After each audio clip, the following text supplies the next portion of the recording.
اور واپس آتے ہوئے گرفتار نہیں اغوا ہو جاتے ہیں، 7 گھنٹے بعد پتہ چلتا ہے، اور پھر سبسیکوینٹلی اتنا شور شرابہ ہوتا ہے تو ان کو ریلیز کر دیا جاتا ہے۔ ان کہتے ہیں کہ آپ بتائیں آپ وہاں کیا کرنے گئے تھے، اور جو ان کو ملنے جاتا ہے وہ باہر آ کر کے گرفتار ہو جاتا ہے یا مسنگ پرسن میں شامل ہو جاتا ہے۔ اور ہم کہہ رہے ہیں بڑے جمہوریت پسند ہیں،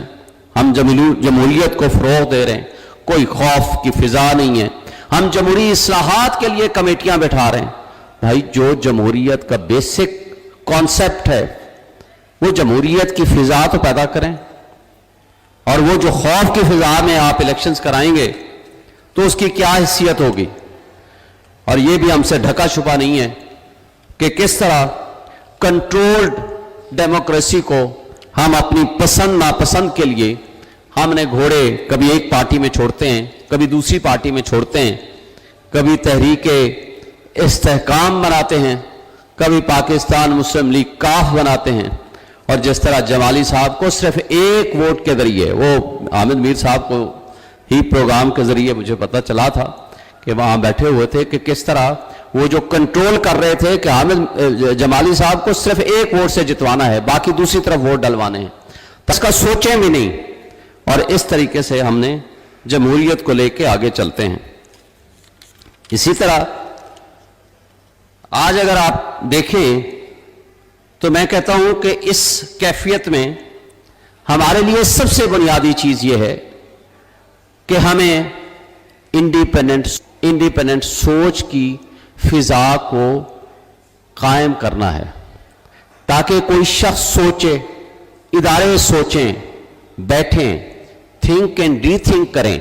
تاکہ اس کے نتیجے میں کوئی اچھی پروپوزل، کوئی گڈ گورننس کی کوئی بات ہم آگے ملک کے اداروں کو بہتر کر سکیں۔ کیونکہ اس وقت تو سچویشن یہ ہے کہ ملک کے ادارے تو باندھی بن کے کھڑے ہوئے ہیں طاقتور طبقوں اور حلقوں کے سامنے، کہ جو وہ چاہتے ہیں ان کی خواہشات کے مطابق قانون بھی بدل جاتا ہے، انصاف بھی بدل جاتا ہے، اور اس کی خواہشات کے مطابق تمام تر کیے جانے والے اقدامات کو قانون کی شکل دی جاتی ہے۔ لیکن وہ خواہشات ہوتی ہیں چند اشخاص کی، چند طاقتور لوگوں کی، طاقتور طبقوں کی۔ جب ہم یہ کہتے ہیں کہ پاکستان سے، پولیٹکس سے، اسٹیبلشمنٹ کا، ملٹری کا رول ختم کریں تو وہ اس کی وجہ ہے، اس لیے کہ ان کا چین آف کمانڈ کا یہ مطالبہ تقاضا ہے کہ جب کوئی order who that must be obeyed without thinking، اور یہ بہتر بھی ہوگا شاید ان کے لیے۔ لیکن یہ سیولین سسٹم میں یہ نہیں چل سکتا، اس لیے کہ یہاں تو آپ نے سوچنا ہے، بہتری کے لیے سوچنا ہے، یہاں غلط بات کو، غلط کام کو آپ نے ڈیفائنس بھی کرنا ہے، ریفیوز بھی کرنا ہے۔ جب تک آپ ریفیوزل کا نہیں سوچیں گے تو پھر آپ کوئی اچھی چیز اس سے برآمد نہیں کر سکتے۔ اور اس کے ساتھ ساتھ اب وے فارورڈ کیا ہے؟ جیسے میں نے پہلے کہا، رول آف لا،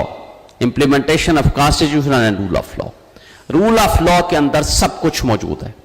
ہر وہ شخص جس کی جو ذمہ داری ہے قانون اور آئین کے مطابق وہ ادا کرے، کوئی غلط کام نہ ہو، جو جتنا طاقتور ہے وہ آئین اور قانون کا پابند ہو، جو جتنا کمزور ہے اس کو جو پروٹیکشن آئین اور قانون کے مطابق ہے وہ ملنی چاہیے۔ پولیٹیکل سٹیبلٹی تبھی آ سکتی ہے جب آپ اس خوف کی فضا میں الیکشن نہیں کرائیں، فری اینڈ فیئر الیکشن کرائیں، آئین اور قانون کے تابع رہ کر کرائیں۔ حقیقی جمہوریت وہ موروثی سیاست سے الگ ہو کر ہوگی۔ حقیقی جمہوریت موروثی سیاست سے کبھی نہیں آ سکتی، اور اس میں کوئی شک نہیں، جہاں اکنامک سٹیبلٹی کی بات ہوتی ہے اس کے اوپر یہ سارا ڈیپینڈنٹ ہے، اور اس کے ساتھ ساتھ ہمیں اوورسیز پاکستانیز کا ٹرسٹ ہم نے حاصل کرنا ہے۔ ان کو یہ یقین دلانا ہے کہ پاکستان میں آئین موجود ہے، قانون کی حکمرانی ہے، یہاں انصاف کا بول بالا ہوگا، اور جب تک یہ کنڈیشنز ہم فلفل نہیں کریں گے ہمارا پاکستانی بھی یہاں سرمایہ لے کر نہیں آئے گا۔